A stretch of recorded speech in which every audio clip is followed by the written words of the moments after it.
Alright, what's up guys? My name is Zach, and today I am driving a 2006 Scion XB. Up front is a 1.5 liter inline 4, and down below is a 5-speed manual transmission. Now I am super excited to be driving this here XB because you guys seem to really love XBs. And you know what? So do I. And so I'm excited to be driving this one because it is manual and I haven't driven a manual one before. There are also some extra modifications done to this car, which are up on the screen now. Ben has taken extremely good care of this car and really made it into something special, and you can see that through his extensive mod list. Let's get back to that 1.5 liter inline 4. I'll put the horsepower and torque up on the screen. It's not a screamer, it's not a ripper, it's not anything fast. However, what it is it's reliable and it's a Toyota engine, so it's not the hardest thing to work on in the world.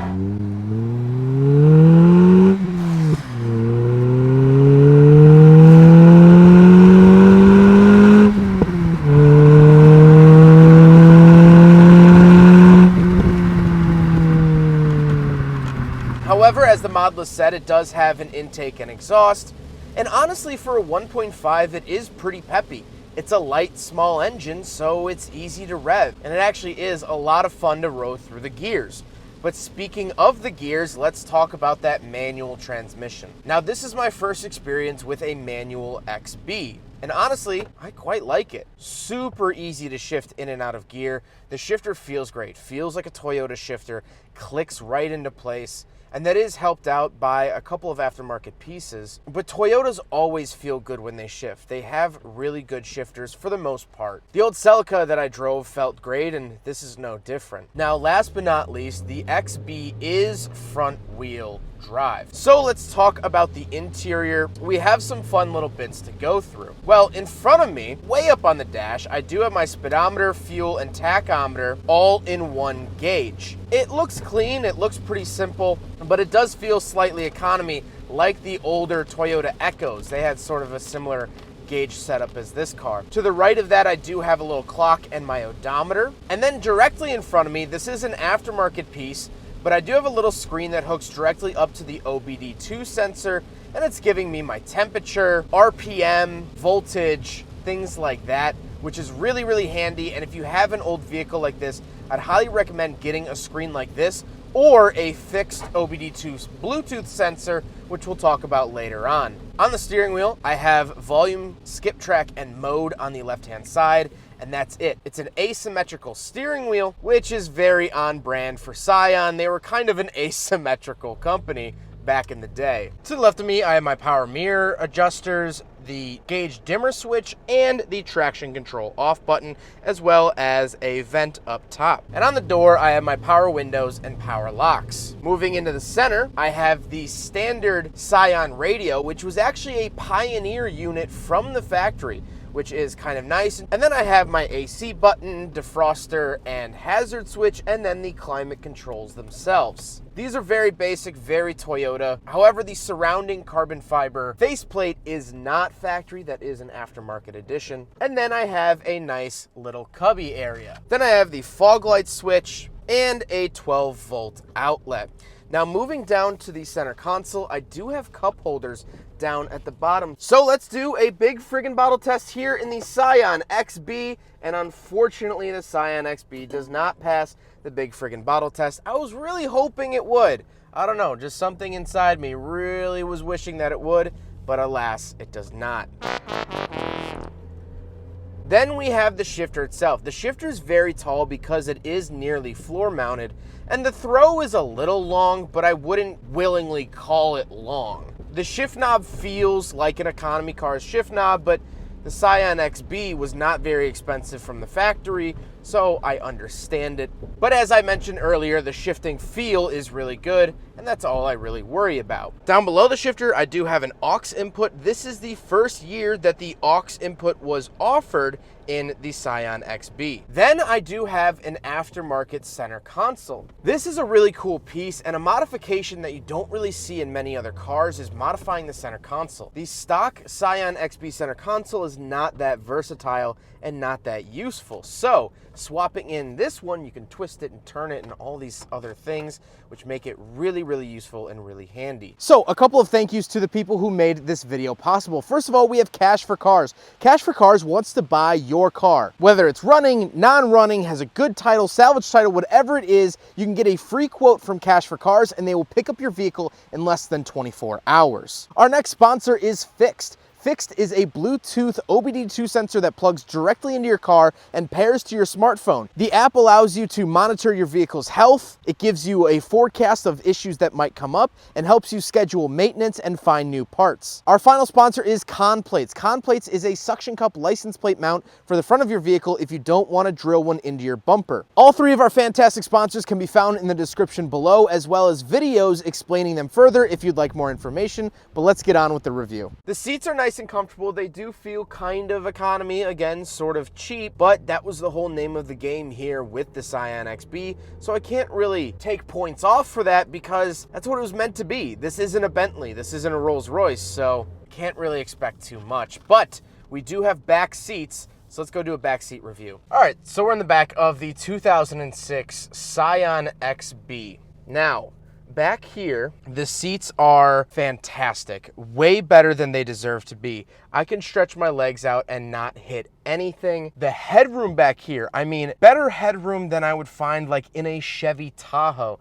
Better headroom than I'd find in anything besides a minivan. This is literally minivan level amount of headroom and legroom, which is fantastic. You think of Scion XBs as these tiny little cars, almost rivaled that of K cars in Japan, but they're really not. They actually have so much space back here to the point where the owner actually told me that a twin mattress fits back here and that he has actually camped in the back of an XB, which is insane. You can't say that about many cars. I have power locks and power windows, but that's about it. I don't even get a center console, which again shows the economy of this car. However, not the end of the world. Let's go take a quick look at the trunk and then we'll talk about the looks. All right, so we're on the back of the XB. First of all, before we open the hatch, a nice wiper delete. Love that, nice aluminum, as well as we have a XB badge, which is actually very, very rare. Apparently only about 500 of those XB badges were made, and that was actually made by a company that made XB body kits, so really rare there for you XB fans. But open the huge tailgate. I mean, this tailgate is just massively large. However, the cargo space is large as well. Pretty good size for having back seats, but again, these back seats do fold down, which is phenomenal. Let's see here. Look at that space. I mean, if you need anything else, you need to go rent yourself a U-Haul truck or a truck of other sorts because you can fit so much stuff in this car. I guarantee you this car would hold so much spaghetti, you would lose your mind. So absolutely fantastic. Again, everyone thinks, oh, Scion XB, little car. Not a little car. Toaster shaped, but not a little car. Now we got to talk about the looks, and this XB has been extensively modified in terms of the looks. However, this is actually the stock front bumper for the XB. It's actually a billet aluminum grille, but this is the stock front bumper for the XB, which blows my mind.